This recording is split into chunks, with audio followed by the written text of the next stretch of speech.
ভরা মৌসুমেও ইলিশের দেখা নেই পটুয়াখালীর পায়রা নদীতে। গত এক সপ্তাহ জাল ফেলেও একটি ইলিশ পাননি জেলে আবুল হোসেন। এক সপ্তাহ ধরে কোনো ইলিশ পাই নাই, তারপরও জাল ফেলি আশায় কবে পামু আল্লাহ পাকি জানে, কিন্তু নদীতে অনেক সমস্যা।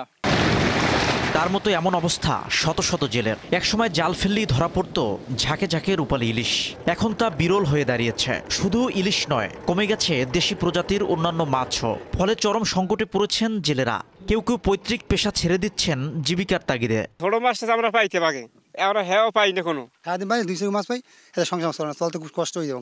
এখন এইরকম মাছ আর হয় না। মাছ ওই জাল টাকা দিয়ে মানুষ দিনে জাল কিনি, দিনই থাকি যায়, কিন্তু মাছ পাই না, দিয়ে না দিতে পারি না। যখন ডিম ছাড়ার সময় হয় তখন মাছগুলো যখন কুলে ওড়া ধরে, তখন ডুবোচরের কারণে মাছগুলো বেশিরভাগ উঠতে পারে না, না পারার কারণে কিছু মাছ ওই চরে লাগে ঠেক খাইয়া চলে যায়।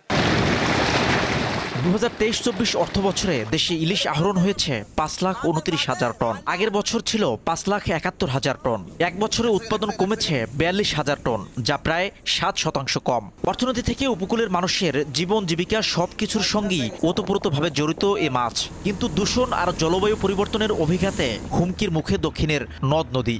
বিপন্ন হয়ে উঠেছে ইলিশের ভবিষ্যৎ।